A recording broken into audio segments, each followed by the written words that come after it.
At sa puntong ito, makakausap po natin si Police Superintendent Erwin Obal, tagapagsalita po ng PRO4 o Police Regional Office 4A dito po sa Canlubang. Magandang hapon po sa inyo, Colonel Obal. Hello, magandang hapon po. Gigi, magandang hapon. Opo. Sa ngayon ho ba, lahat ng ebidensya ay talagang na-turnover na, kumpleto na po yung na-turnover nyo sa NBI? Opo. Kanina pong mga bandang 12:30 PM, dumating po yung ating yung team from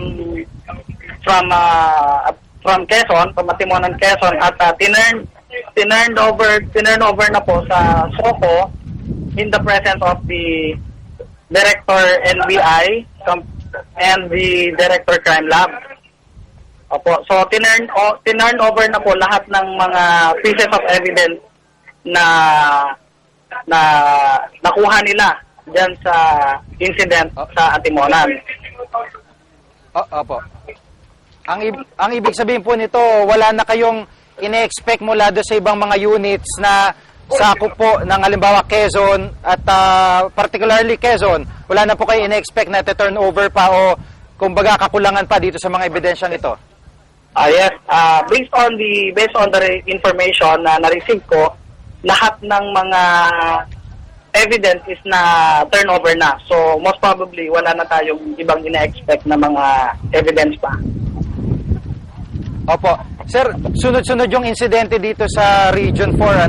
May sa Cavite, dito naman sa Timonan, Quezon, meron din sa Laguna. So, kumusta po ba yung moral ng mga tauhan ninyo dito sa Calabarzon Police? Yes, yun nga.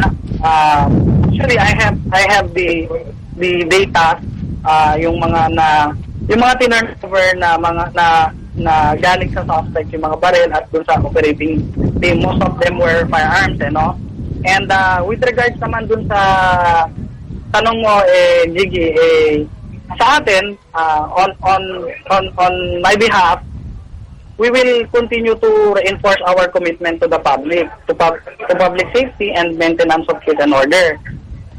Bagamat nahaharap po ang ating kapulisan sa matinding mga pagbatikos at sari-saring espekulasyon, lalo po nating pag-iibayuhin ang pagpapatupad ng mga initiatives as directed by our Chief PNP and our Regional Director. Then patuloy po tayong nakikipagtulungan sa NBI, sa DOJ, at sa iba pang otoridad na involved sa mga ginagawang investigasyon. Sa hanay naman po ng ating kapulisan, ang insidente po sa Antimonan, Quezon ay isang paalala na dapat personally, or ang bawat isa ay dapat mag-ingat. Maging maingat sa pagsasagawa ng ating tungkulin. But here at the Police Regional Office 4A, we assure the public that we will uphold the truth and dignity in doing our duties. Yun nga, yung findings of the PNP fact-finding team shows that we are fair and walang whitewash, diba?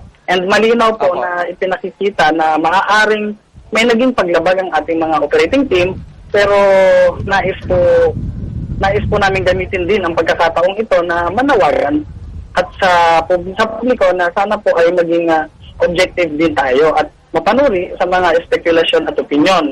Huwag po natin kalimutan na ang pulis po ay ginagawa lamang po natin ang ating mga tungkulin na kung minsan, in haste of doing our jobs, some of us commit mistakes. So, yun po. Superintendent Obal, meron na po bang bagong instruction o direksyon si General Estepona, yung bago pong upong pinuno ng PRO4? Opo, as of the moment po, as of this time, wala pa po siyang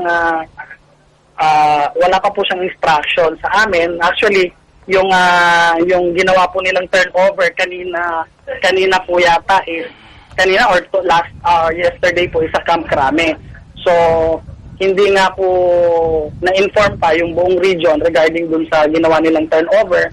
Pero rest assured naman na kung ano man yung magiging mga plataforma niya or kung ano man yung yung magiging objectives niya at yung mga policies na ipasusunod niya, we will inform the public and as well as the media. Apo.